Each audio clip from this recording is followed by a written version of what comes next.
El portal informativo de Fundación para la Promoción del Altruismo, institución de asistencia privada, presenta El lado humano del periodismo, un servicio de anunciación, comunicación altruista, compromiso y servicio. Hola, ¿qué tal? ¿Cómo están todos ustedes? Me da mucho gusto saludarles. Esto es Anunciación TV, un servicio para KW Televisión. Y vamos a hablar de un tema precioso, importante, necesario, que es el ecumenismo. En México hay un organismo que se llama Consejo Ecuménico de México. Ha iniciado ya actividades este 2017 de manera oficial y queremos pues los pormenores de esta reunión, cómo inicia en el 2017 y hoy, especialmente 18 de enero, que es cuando comienza hasta el día 25 de enero la Semana de Oración de la Unidad por los Cristianos desde el Vaticano con el título Reconciliación, el amor de Cristo nos apremia. Una cita tomada de San Pablo a los Corintios en la carta número 2, capítulo 5, del 14 al 20. Reconciliación, el amor de Cristo nos apremia. Y además creo que en estos tiempos de tanta violencia, guerra, persecución, muerte, hambre, frío, acaparamiento de bienes por unos muy poquititos, los cristianos nos sentimos llamadísimos a la unidad. Creo que ese es el sentir de todas las denominaciones cristianas, pero además también, y con mucha alegría lo digo, la unidad de todos los cristianos con el pueblo judío. Claro. Así ya, pero ya, así que, ¿no? Sí, clamamos por la unidad.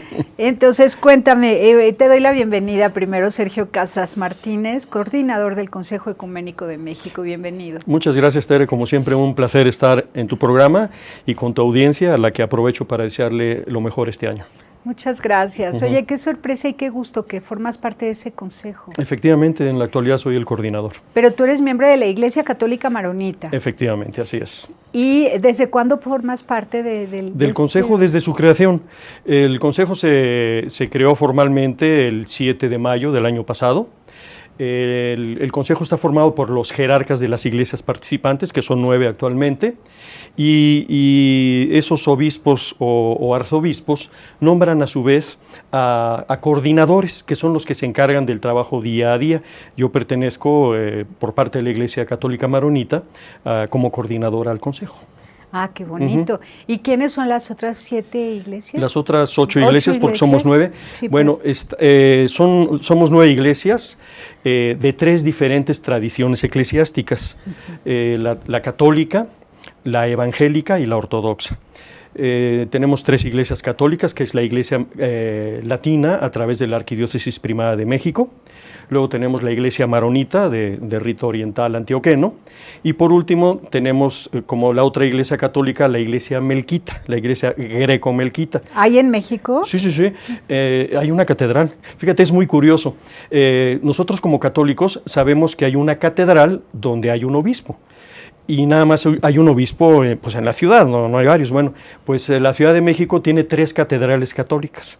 La catedral latina, ¿verdad?, la que está en el Zócalo, la catedral maronita, ¿verdad?, que es la catedral de San Charbel, ¿verdad?, la antigua iglesia de Nuestra Señora de Valvanera, también en el centro de la ciudad, y la catedral melquita, que es la iglesia de Portacelli, que también está en el centro. Entonces tenemos 3 catedrales católicas para que presumamos. Y cuéntame, ¿la iglesia melquita qué es? La iglesia melquita es la iglesia... ¿Dónde nace cuando llega a México? Sí, la iglesia melquita llegó con la inmigración, sobre todo del Medio Oriente, libanesa, sobre todo, con la persecución que hubo en lo que antes era el Imperio Otomano a principios del siglo pasado. Y es la iglesia de rito constantinopolitano o bizantino, como la conocemos nosotros, pero en idioma árabe. Entonces es un rito muy bonito, es un rito muy vistoso, pero el idioma litúrgico es árabe porque venía atendiendo a las poblaciones de lengua árabe. Ah, qué lindo. Y todas ellas, las que has mencionado, pertenecen al Vaticano, se reconocen al Vaticano. Sí, por supuesto, somos católicos, o sea, los melquitas, los maronitas y obviamente los latinos somos católicos. No somos como los católicos, somos católicos. Si tú te fijas en el credo, creemos en una iglesia santa, católica y apostólica, no dice romana, porque la iglesia romana es una de las 22 iglesias que tiene la Iglesia Católica. De acuerdo, correcto. Así Qué es. bueno que lo dices para que todo el mundo lo sepa. Claro, claro, sí. Sí, Bueno, y para que haya más cariño y unidad entre todos. fíjate que Juan Pablo II, su santidad, bueno, San Juan Pablo II, más bien dicho, decía que las orientales, católicas orientales, son las joyas desconocidas que tiene nuestra iglesia, porque casi nadie las conoce, y tienen un bagaje impresionante en cuanto a liturgia, ritualismo, etcétera, etcétera. Y decía también que nosotros los católicos tenemos que aprender a respirar con nuestros dos pulmones, no nada más con el occidental, sino con el oriental también. Sí. Bueno, el predicador canta la mesa del Vaticano. Sí. Ya todo el tiempo en sus predicaciones está haciendo citas de palabras que han dicho los patriarcas y obispos Claro. y personajes de la Iglesia maronita o de cualquier otra, la ortodoxa, ¿no? Sí, sí, sí, Muy absolutamente. Entonces, bueno, me pregunto sobre las iglesias que integran el Consejo. Entonces, las que te acabo de mencionar son las 3 iglesias de la tradición eclesiástica católica. Luego tenemos la tradición eclesiástica evangélica, que son comúnmente las iglesias de la Reforma, ¿verdad? Está representada en el Consejo la iglesia presbiteriana, la iglesia luterana y la del Pacto de la Fe, que es una iglesia también de origen luterano. Y por último tenemos 3 iglesias de la tradición eclesiástica ortodoxa: la Iglesia Ortodoxa de América en México, la Iglesia Ortodoxa de Antioquía, cuyo arzobispo es el arzobispo Chedraui, Antonio Chedraui, que le mandamos un saludo, está muy enfermo, esperamos pronto se recupere. Y tenemos también la Iglesia Ortodoxa griega, son las 3 iglesias ortodoxas representadas en México y en el Consejo. Y tienen también sus obispos. Y tienen también sus obispos, efectivamente. O sea, hay más catedrales, obviamente, ¿verdad? Católicas hay 3, pero también tenemos otras catedrales. Un ritualismo precioso y de veras, ojalá que aprovechemos que tenemos toda esa riqueza ritual para que la conozcamos y la apreciemos. ¿Y ustedes no nos van a dar un recorrido al público en general para llevarnos domingo tras domingo a una de las distintas iglesias? Pues mira, para los distintos ritos. Esa idea es muy buena y la llevó a cabo hace algunos años el padre Ignacio Díaz de León, que yo te llevé en alguna ocasión a tu programa. El padre Ignacio Díaz de León fue el precursor del ecumenismo en México. Él fue el que se encargó de darle servicios religiosos a todos los atletas en las Olimpiadas del 68. Y yo te lo traje para que hablara sobre un libro suyo sobre los divorciados vueltos a casar. Sí. Y él tenía unos tours ecuménicos y precisamente hacíamos eso. Y lo van a retomar. Pues eso espero, ¿verdad? Sí.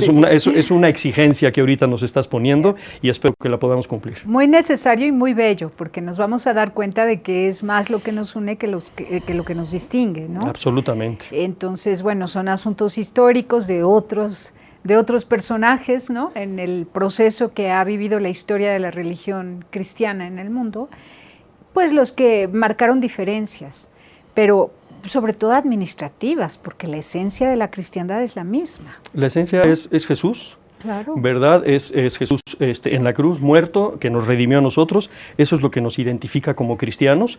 Y es el colmo que los cristianos nos identifiquen más. Los que no son cristianos, o sea, en el Medio Oriente nos están acabando pues las hordas de ciertos grupos radicales musulmanes, y ahí no se ponen a pensar si son católicos o si son caldeos, no, son cristianos y se acabó. Debemos identificarnos. Claro, ante la persecución se pone en evidencia la unidad de los cristianos, Claro. ¿no? Pero sobre todo aquí, desde lejos de esa persecución que se vive en otros lugares, nosotros tenemos que sentir la necesidad de estar unidos porque es la vocación del cristiano. El mismo Cristo hizo la oración tan importante que se lee en Juan 17. 21.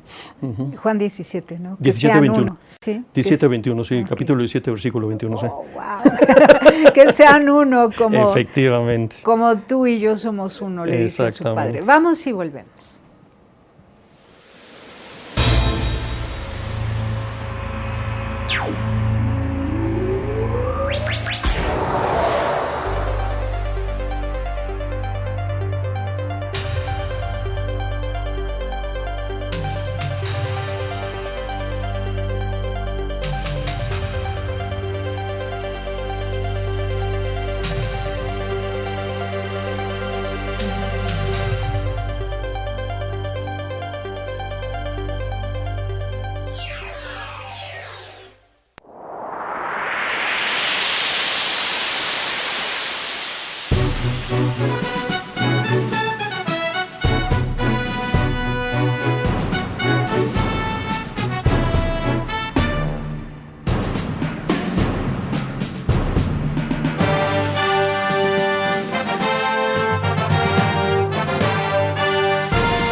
Cuéntame, por favor, Sergio, ¿qué significa esta imagen? Ah, claro.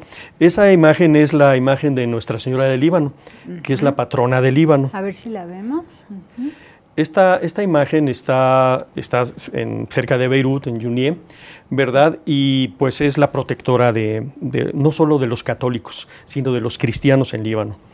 Es muy interesante porque, por ejemplo, cuando Líbano se formó como un estado moderno, los musulmanes, que en ese entonces representaban la mitad de la población, escogieron los colores de la bandera y le dejaron a los cristianos el símbolo de la bandera que se erigió ay, se me fue el nombre del... ¿En un asta? No, en el árbol en el cedro del Líbano. Ah, ya. Bueno, el cedro, lo que los musulmanes no se dieron cuenta, el cedro representa a la Virgen María. Entonces, en la bandera del Líbano está representada la Virgen María a través del cedro. Ah, qué lindo, sí. Qué hermoso. Bueno, ahora, volviendo al tema del Consejo Ecuménico de México. Sergio, pertenecen a estas iglesias. ¿Cuáles son las características que les unen, razón por lo cual pueden ser miembros? Porque habrá otro tipo de religiones o sectas que se llaman cristianas, pero que no coinciden con puntos esenciales y no pueden formar parte del Consejo Ecuménico. Por ejemplo, estoy pensando en aquellas iglesias que rebautizan, que no puede ser, porque ya que te bautizaron los maronitas, ya eres cristiano para cualquier parte del mundo. Y para toda la vida. Ya que te bautizaron los católicos latinos, lo mismo, o un evangélico. Si un luterano me bautizó a mí de recién nacida o cuando haya sido en la vida, ese bautismo es válido para toda la cristiandad. No me tiene que rebautizar la Iglesia Católica. En lo absoluto. Entonces, cuando rebautizan es cuando uno dice, híjole, aquí hay un error de lectura del Evangelio. Efectivamente, sí, es un signo de división que simplemente no puede admitirse. Qué bueno que preguntes eso porque es muy importante. No todos los grupos que se autodenominan cristianos, nosotros consideramos que son cristianos verdaderamente. La primera característica, evidentemente, es lo que tú dices, que su bautismo sea válido para las otras iglesias. Tiene que ser válido. Tiene que ser válido. Y tienen que reconocer mi bautismo. Yo quisiera volverme pentecostal, pero ellos me dicen, te tienes que rebautizar, ya no quiero ser pentecostal, porque quiere decir que me estoy cambiando de un modo de ser cristiano a otro modo de ser cristiano cuando Cristo tiene 7,000 millones de modos de ser cristiano. Claro. Bueno, no, ¿cuántos cristianos hay en el mundo? ¿1,000? ¿1,200? Como 1,200 millones. 1,200 millones de modos de ser cristiano, pero no me tengo que bautizar y bautizar y bautizar más que una sola vez en la vida. El sacramento, como tú sabes, se recibe una sola vez en la vida, el sacramento del bautismo, marca indeleble a nuestra alma. Y aunque tú renuncies, por ejemplo, a ser católico, tú puedes renunciar a pertenecer a la Iglesia Católica, pero el bautismo ya lo recibiste y ese bautismo lo tienes para siempre. O sea que eres cuerpo de Cristo para el resto de tu vida. Absolutamente. Cuerpo de Cristo, claro. Cuando uno se bautiza, forma parte del cuerpo de Cristo y no hay que volver a bautizar. Y cuando una secta, una supuesta religión te pide rebautizar, pues dices... Pues ya no eres cristiano verdaderamente, ¿verdad? Sí, fíjate que eso es algo muy difícil de entender para el católico en general. Me voy a centrar en nuestra Iglesia Católica. Si a un católico común y corriente le dices, oye, ¿sabes qué? Esta señora con la que te vas a casar es luterana, y si te quieres casar con ella, vas a tener un matrimonio mixto, pero ya no necesita ella bautizarse si quiere ingresar a la iglesia. Nosotros consideramos muchas veces que tenemos ahora sí que la absoluta pertenencia, ¿verdad?, de todos los sacramentos nada más con nosotros, con nuestra iglesia, y no es cierto. El bautismo, como tú bien lo dices, lo compartimos con muchas de las iglesias cristianas. Ahora, otro signo sería el compartir el pan, sea cual sea la forma del pan, pero hay un ritual en el que se comparte el pan. Mira, esa es evidentemente, por ejemplo, la transubstanciación, que es cuando el cuerpo de Cristo, cuando el pan y el vino se convierten en la carne y la sangre de Cristo, eso no lo compartimos con todas las iglesias. El bautismo sí lo compartimos. Ya la concepción y la forma de ver la representación de la muerte de Cristo a través de la Eucaristía, tenemos diferentes puntos de vista y en eso no nos fijamos mucho. No, para serte no pasa franco. nada. Así es. Pero donde sí coinciden es en la Trinidad, en el bautismo. Exactamente. ¿En qué más? O sea, para que las iglesias nosotros las consideremos cristianas, verdaderamente cristianas y dignas de pertenecer al consejo, bueno, todas tienen que admitir un Dios uno y trino. Todas tienen que admitir que Jesús tiene la naturaleza divina y humana. Todas tenemos que compartir el mismo bautismo. Entonces, esos son los principios básicos por los cuales las iglesias nos consideramos hermanas en toda la extensión de la palabra. Y no hay problema con que cada quien piense de la Virgen María de una forma diferente. Efectivamente, hay diferentes, o sea, las iglesias tienen diferentes formas de ver muchos de nuestros dogmas, ¿verdad? Entonces nosotros en el ecumenismo nos fijamos más en lo que tenemos en común, en lo que podemos trabajar en común, que en lo que nos separa. Ahora, estarán dando cursos para las otras denominaciones que se llaman cristianas, pero que no reúnen la esencia, los valores esenciales de la cristiandad, y que quisieran, bueno, queremos entender por qué solo hay un bautismo, queremos entender la Trinidad, queremos...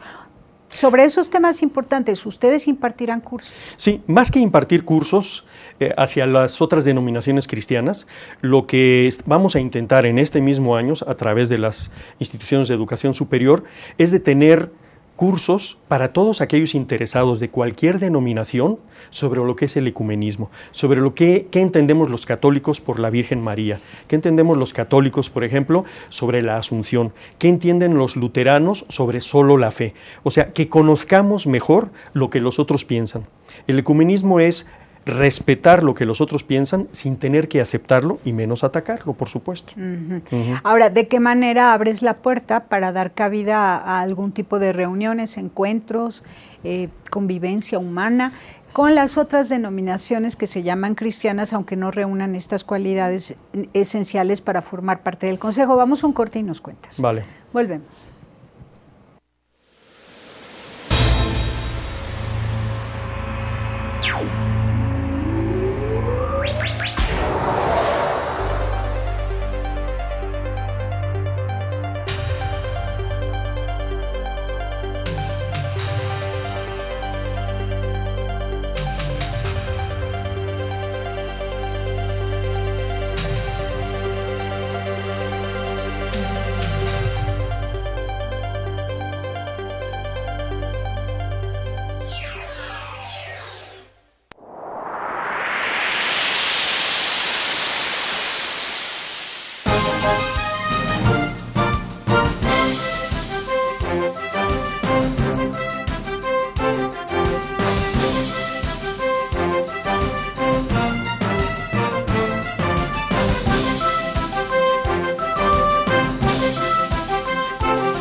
Continuamos en Anunciación TV, somos hermanos KW Televisión. Sergio Casas Martínez, entonces dime, ¿de qué manera se nota que este diálogo ecuménico, Consejo Ecuménico de México, se abre al diálogo interreligioso con esas otras denominaciones cristianas y otras religiones, como la judía, el islam, y algunas otras filosofías que son el budismo o el hinduismo, ¿no? Así es.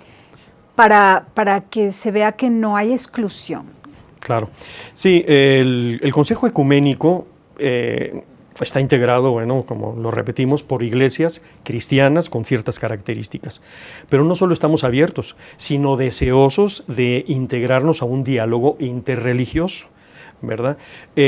Nosotros hemos ya participado en diversos encuentros interreligiosos que se han efectuado en la Universidad Iberoamericana, en la Universidad La Salle, en la Universidad de Anáhuac, en la Biblioteca de la Ciudad de México. Son encuentros en donde participamos representando a las comunidades cristianas y hacemos un intercambio de oración y un intercambio de deseos ante lo que es común para todos nosotros, que es la fraternidad, que es la amistad, que es el amor, ¿verdad? Sí, es imprescindible el diálogo entre todas las creencias, absolutamente. ¿Cómo está el Islam en México? El Islam en México, bueno, representa evidentemente a muy pocas personas. No hay un representante que sea el que pueda hablar por la comunidad islámica en México. Hay conversos, como tú sabes, en el estado de Chiapas y sobre todo en la comunidad libanesa, bueno, están representados a través de organizaciones sociales, los sunitas, los chiitas, los drusos, que no son precisamente una parte del Islam comúnmente reconocido, pero es parte de esa ideología, y pues son pequeños grupos con los cuales interactuamos, sobre todo en cuestiones más sociales que religiosas. Hay una mezquita, como tú sabes, en la ciudad de Torreón. ¿Quién lo iba a decir, verdad? Una población como Torreón, una mezquita preciosa que está pues a la vista de cualquiera que desee visitarla, pero que no tiene fieles. La construyó un practicante del Islam en honor a una de sus hijas que murió. Muy bien. Sergio, ¿qué me dices de ayuda a la iglesia necesitada, esta organización que está en todo el mundo? Seguramente que el Consejo Ecuménico de México tendrá mucha relación con ellos. ¿Cómo no? A nivel mundial y en México, ¿verdad? Con Julieta Pendini tenemos muchísimo contacto. Ellos están haciendo una labor impresionante, porque el cristianismo hoy en día está siendo más perseguido quizás que como nunca en la historia. No solo en el Medio Oriente, sino en Pakistán, en el África subsahariana, y con la iglesia, la ayuda que sufre, tenemos nosotros contacto en cuanto que participamos en sus eventos, como el que hicieron en el Museo Sumaya el año pasado, participamos con nuestros obispos, con nuestro mensaje y con nuestras oraciones. Ah, qué bueno. Sí. Muy bien. Y compartiendo pues el mensaje de ellos, ¿no? Absolutamente. Promoviendo las ayudas. Sí, claro. Ahora, Sergio, con el judaísmo, nuestros hermanos mayores, ¿de qué manera mantienen ese vínculo? Actualmente el Consejo ha tenido contacto y encuentros con las comunidades judías aquí en México, bueno, a través de los encuentros interreligiosos que ya te he mencionado, y también algo muy interesante, tuvimos un encuentro con las comunidades judías cuando vino el Papa Francisco a México y conjuntamente todos fuimos a visitarlo y a darle el saludo en la catedral. Entonces con la señora Dayan, ¿verdad? Por ejemplo, que representa a la comunidad Halevi aquí en México, pues hemos tenido un contacto directo y deseamos seguir elaborando y desarrollando programas comunes, sobre todo en el campo de la enseñanza. Qué bonito. Yo tengo un amigo, sacerdote Agustino Recoleto, en Panamá, que invita a la misa a su mejor amigo rabino y que predica después de la lectura del Evangelio, y es el rabino el que predica la homilía. Mira. ¿Este tipo de experiencias no se pueden dar, promover aquí en México? Sí, absolutamente. O sea, evidentemente nosotros compartimos con nuestros hermanos mayores pues el Antiguo Testamento, ¿verdad? Tenemos evidentemente una concepción, una visión diferente, porque nosotros eso lo vemos como un advenimiento de lo que vendría ya en tiempos de Jesús. Ellos tienen otra lectura, pero eso no resta el que podamos nosotros compartir muchísimas experiencias y muchísimas enseñanzas. Muy bien. Ahora cuéntame de esta revista de la Iglesia Maronita. Platícanos el contenido, de qué trata, quién la edita, dónde se puede conseguir. Claro, esta revista es la revista de la comunidad maronita en México. ¿Verdad? Que la comunidad maronita está dirigida en México por el obispo George Saada Villunes. ¿Cuántos maronitas tenemos? Mira, no hay un censo oficial, ¿verdad? Hay muchísimos descendientes de maronitas y por maronitas nosotros tendríamos que considerar los que están bautizados bajo la iglesia maronita. Pero evidentemente hay más maronitas fuera del Líbano que en Líbano por todo lo que ha sido pues la inmigración libanesa a través de los años. Y cualquier católico del rito latino puede ir a la iglesia maronita y comulgar, vivir todo el rito. La liturgia, sí, pues es una iglesia católica, o sea, no es como una iglesia católica, ¿verdad? Es una iglesia católica e invitamos abiertamente a que conozcan y aprovechen lo que viene siendo la liturgia maronita, que es preciosa, porque por ejemplo la consagración se hace con las mismas palabras que pronunció Dios nuestro Señor en arameo. Ajá. Entonces te mueve el corazón, ¿eh? Cuando lo oyes por primera vez. Y el Padre Nuestro también, ¿no? El Padre Nuestro también el Padre Nuestro aquí se reza en español, con excepción muchas veces del Padre Yaú Badawi, que pues es un exponente impresionante del maronismo en México, y a él le gusta mucho, en lo posible, de participar con la liturgia lo más posible en el idioma arameo. Si un jovencito que tiene vocación al sacerdote, como es natural, también tiene vocación al matrimonio, pero ha crecido en el rito latino de la Iglesia Católica, ¿puede inscribirse en un seminario de la Iglesia Maronita para poderse casar y tener hijos y ser sacerdote? Bueno, vamos a partir de algo que históricamente ha sido una verdad en la Iglesia. Los sacerdotes no se pueden casar ni en los ritos orientales ni en los ritos latinos. Los hombres casados son los que pueden ser ordenados para el sacerdocio, que es diferente. Sí, pero ellos empiezan su noviazgo a la par que su formación religiosa para ser sacerdotes, a eso me refiero. Sí, a la par o antes de que se ordenen. En todo caso, es curiosísimo. Yo tengo muchos amigos sacerdotes latinos que han estado estudiando en Roma, por ejemplo, con candidatos al sacerdocio oriental. Y en muchas ocasiones se tienen que apurar los muchachos orientales para casarse antes de que se ordenen, si no ya no se pueden ordenar. Bueno, ¿verdad? vamos a platicar de esto.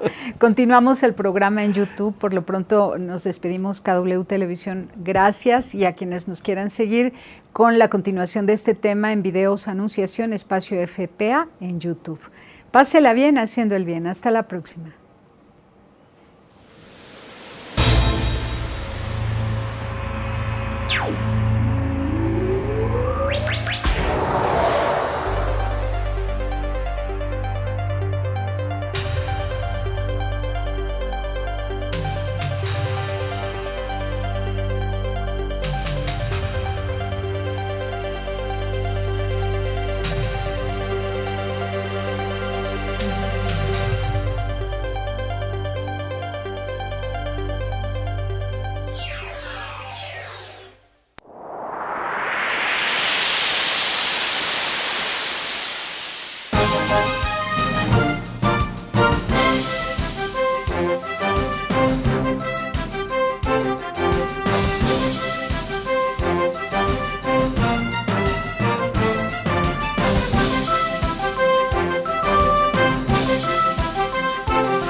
Continuamos en Anunciación TV y continuando contigo, Sergio Casas, el tema del celibato.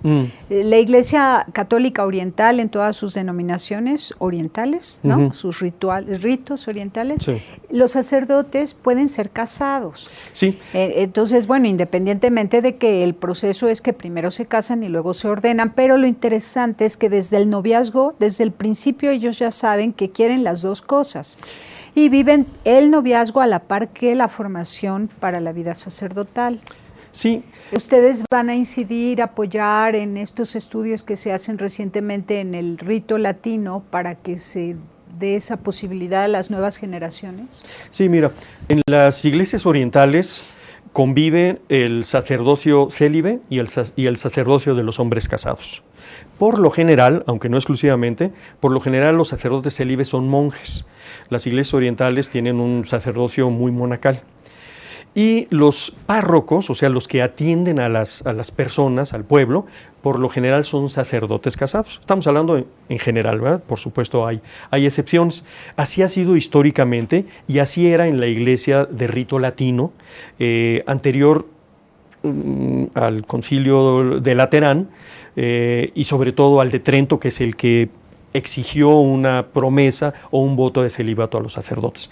Entonces, es una tradición muy respetada en la iglesia ese celibato, pero evidentemente el celibato no es para todos. El celibato es un don de Dios. No es cuestión de quererlo, no es cuestión de echarle ganas. Si no tienes ese don, aunque creas que lo tienes, no lo tienes. Y muchos sacerdotes evidentemente ingresan al sacerdote, se ordenan sacerdotes y luego se dan cuenta que no tienen ese don de Dios. Y pues pasan algunas cosas. La iglesia tiene previsto, la iglesia latino, evidentemente una salida para esos sacerdotes, porque pueden pedir la dispensa. Claro. Es un proceso largo, es un proceso en el que no todos los candidatos entienden que es una solicitud la que se tiene que hacer. Pero además no se resuelve nada, porque ese hombre tiene la vocación doble, ese hombre que a la mera hora tiene que colgar los hábitos, porque quiere a una mujer, porque el amor divino entre hombre y mujer tiene tal fuerza, porque está llamado a dar vida, que bueno, se ven en la encrucijada tan tremenda de continuar siendo sacerdotes o casarse con esa mujer cuando pueden con las dos cosas. Entonces la dispensa no resuelve el problema. Por tener a su mujer a la que ama en nombre de Dios, se priva de también vivir esta vocación al mismo tiempo que es servir a Dios en la iglesia como pastor.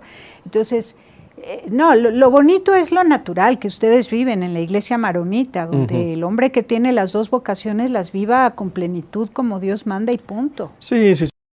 Es cuestión de tradición, ¿verdad? Evidentemente lo que tú dices, tienes toda la razón, y nosotros no sabemos lo que va a pasar el día de mañana. Lo que sí nosotros como iglesia oriental, y desde el punto de vista ecuménico, porque también las iglesias, los pastores de las otras iglesias, pues también pueden ser hombres casados, ¿verdad? Es dar a conocer las ventajas, las virtudes y la excelencia de tener un sacerdocio célibe para todo aquel que tenga ese don de Dios, pero también un sacerdocio casado que en muchas formas puede entender mejor a personas como tú y como yo, ¿verdad? Que tenemos nuestra problemática, y si un sacerdote es nuestro pastor y está casado, pues por lógica va a entender mejor y nos va a poder pastorar mejor si comparte esa experiencia. Y además teniendo el corazón asegurado en el corazón de su esposa, que eso es muy importante. Sí, es claro. decir, aquí mi corazón bien colocado en el corazón de mi esposa, sirviendo con libertad,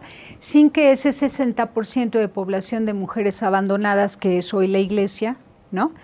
Sea un acoso constante para el pobre cura, porque claro, antes había dos viudas en cada parroquia, pero hoy el 60% son mujeres solas con hijos llorando sus penas.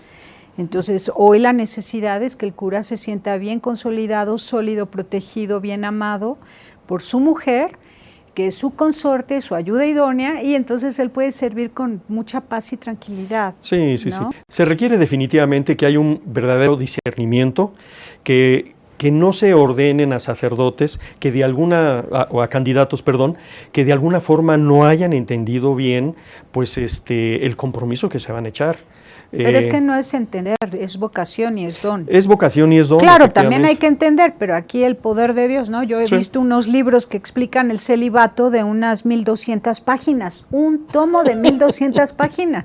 Dices, no, hermanito. No se trata de eso. Hermanito, por favor, tira esto a la basura y ponte a rezar para que Dios te dé el don, porque ni por más 1200 páginas que leas vas a ser célibe si no tienes el don. Claro. Y además son excepción, ¿no?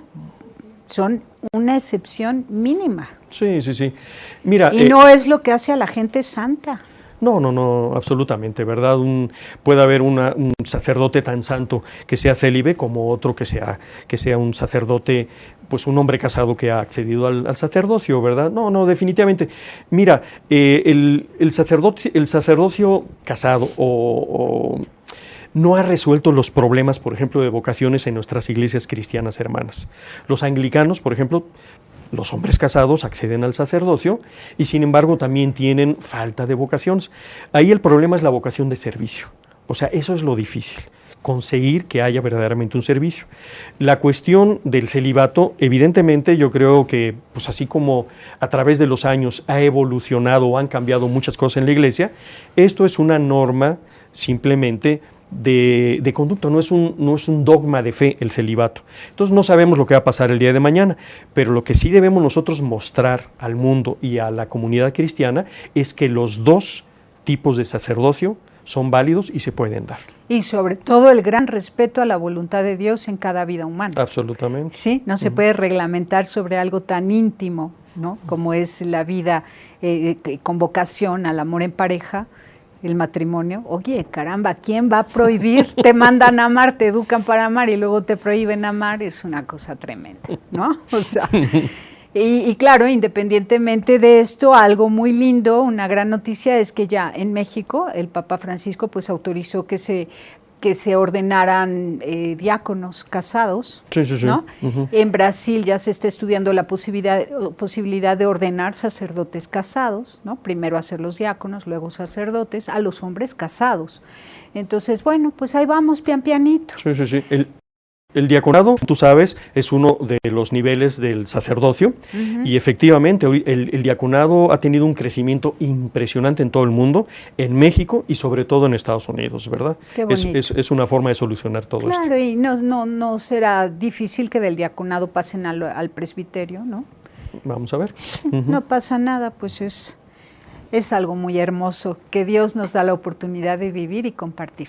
Pues te agradezco muchísimo y Sergio, qué padre que podamos tener acceso a toda la información del Consejo Ecuménico de México. ¿Tienen Facebook, portal de internet? Sí, efectivamente, nuestra página electrónica consejoecuménicodemexico.org y el Facebook pues es Consejo Ecuménico de México, o sea que está fácil, está difícil confundirse. Excelente. Ojalá pueda. Ahora yo te regalo esta revista, La Buena Noticia, la hacen en Coahuila. Mira. Es también ecuménica para que los conozcas, te acerques a ellos y hagan algunos trabajos. Te agradezco mucho, Tere. ¿Me permites nada más comentar con lo que empezaste tú de la semana de la oración por la unidad de los cristianos? Por favor. Muy bien, bueno, pues invitar a todos tus oyentes y a todos tu público a que participe en esta semana de la oración por los cristianos que inicia el día de hoy. Es un octavario, o sea, dura 8 días. El día de hoy comienza para nuestro consejo en la iglesia del Arcángel San Gabriel, en la colonia Chapultepec. Están invitados a las 6 de la tarde. El programa completo lo pueden consultar en nuestra página electrónica. El lunes la iglesia maronita tiene su celebración en Nuestra Señora del Líbano, en la colonia Florida. Y los que no puedan asistir a las celebraciones, que se los recomiendo, porque van a poder participar de liturgias orientales, de liturgias evangélicas, de iglesias evangélicas. Los que no puedan participar directamente, con la oración podemos contribuir a la unidad de los cristianos. Desde cualquier parte del mundo. Desde cualquier parte del mundo y de la casa. Así es. Muchísimas gracias, Sergio. Al contrario, Tere, te agradezco mucho. Gracias. Pásela bien haciendo el bien. Hasta la próxima. Sí hay soluciones. Aquí, en el portal informativo de Fundación para la Promoción del Altruismo, Institución de Asistencia Privada. El lado humano del periodismo. Un servicio de anunciación, comunicación altruista. Participa en Facebook, Todo México Somos Hermanos, y síguenos en Twitter, @somos_hermanos.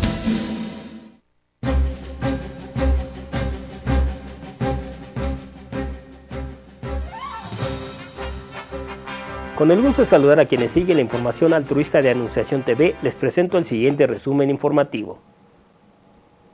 Empleados de restaurante realizan entrega de juguetes a beneficiarios del Centro de Cirugía Especial de México. El Centro de Cirugía Especial de México, IAP, fue la sede para la entrega de los juguetes por parte de los empleados del restaurante. El Centro de Cirugía Especial de México es una institución de asistencia privada donde realizamos cirugías para corregir malformaciones y deformidades graves en niños que están en condición de pobreza extrema generalmente.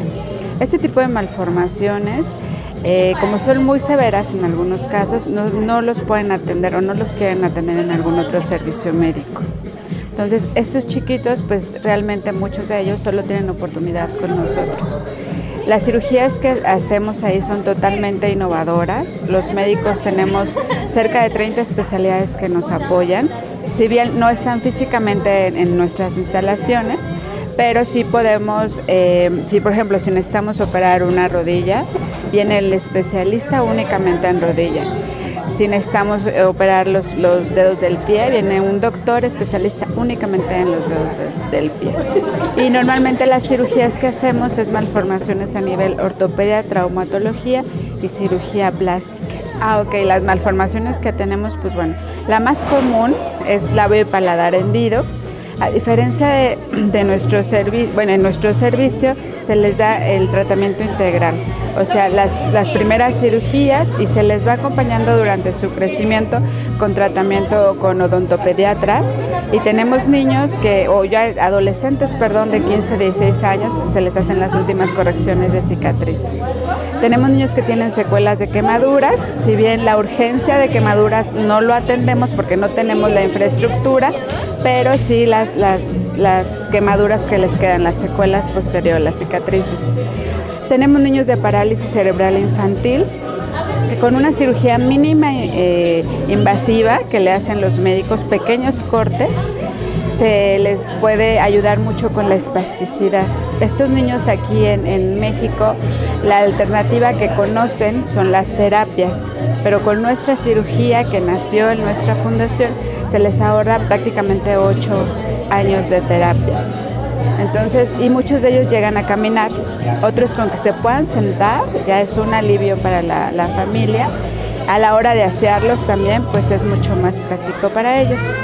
Tenemos niños que tienen tumores, hemangiomas se llaman, que son tumores de venas, generalmente son en la cara, salen en todo el cuerpo, pero nosotros tenemos muchos niños con hemangiomas en la cara, y también les damos, primero el hemangioma se seca a través del láser, y ya después los médicos entran a quirófano y quitan el tumor. Y bueno, tenemos cualquier tipo de malformaciones cranioencefálicas. Nuestro fundador es especialista, tiene diferentes especialidades justamente en cirugía craneofacial, y es cirujano plástico y ortopedista. Por tercer año consecutivo, SEMDA presentó su informe sobre la situación de personas defensoras del medio ambiente. Por tercer año consecutivo, el Centro Mexicano de Derecho Ambiental, SEMDA, presentó su informe sobre la situación de las personas defensoras de los derechos humanos ambientales en México, destacando que durante 2016 continuaron las agresiones en contra de las personas que defienden el agua, el aire, la tierra, la flora y la fauna en nuestro país. Es el informe de agresiones contra personas defensoras del medio ambiente. Esto es algo que nosotros empezamos hace exactamente 3 años, y fue a partir de la recopilación de notas en donde había justamente ataques contra personas de comunidades indígenas, rurales, en todo el país. Nosotros empezamos a ubicar esto en los medios, y bueno, hicimos una recopilación. A partir de ese primer ejercicio salió el primer informe, después empezamos a hacerlo más sistemático. Ahora tenemos también información que obtenemos a través de las redes de defensores de derechos humanos, y bueno, a través del mecanismo. Ahorita nuestros ponentes les van a explicar más a detalle, y bueno, esto es lo que presentamos ahora, la información correspondiente al año 2016. Este informe es el tercer informe en su tipo que saca el Centro Mexicano de Derecho Ambiental y pues principalmente su objetivo es visibilizar el riesgo que viven las personas defensoras de los derechos humanos ambientales en este país y, bueno, destacar un número de cifras que desde junio del 2015 a julio del 2016, que es el periodo que comprende este informe, es decir, 12 meses, hemos registrado, sistematizado, documentado y analizado. Estas cifras las hemos sacado de notas de prensa, de informaciones de organizaciones de la sociedad civil, de acciones urgentes y también muchos de los datos y de las agresiones han sido ubicadas a través de los casos que asesoramos y que también representamos legalmente, es decir, es información confidencial que los defensores nos brindan y que usamos para metodológicamente aterrizar este informe. En este informe también ampliamos un poco su objetivo, ya que incluimos un análisis del funcionamiento del mecanismo para protección de las personas defensoras y periodistas del país, específicamente en la protección de los defensores del medio ambiente, y para eso realizamos una serie de entrevistas a los funcionarios de la Coordinación Nacional Ejecutiva del Mecanismo y también a personas de diversas organizaciones como Serapaz y Propuesta Cívica, que son organizaciones especialistas en la protección de personas defensoras. Bueno, para empezar debo de señalar pues que la labor que desempeñan las personas defensoras de los derechos ambientales en México es de gran importancia, puesto que contribuyen a la promoción y protección de nuestro medio ambiente y también de la democracia ambiental. También es importante decir que recientemente el relator especial sobre la situación de los defensores de derechos humanos de las Naciones Unidas, quien actualmente está haciendo una visita oficial en nuestro país, pues ha expresado su preocupación por el inquietante número de asesinatos y casos de violencia que sin lugar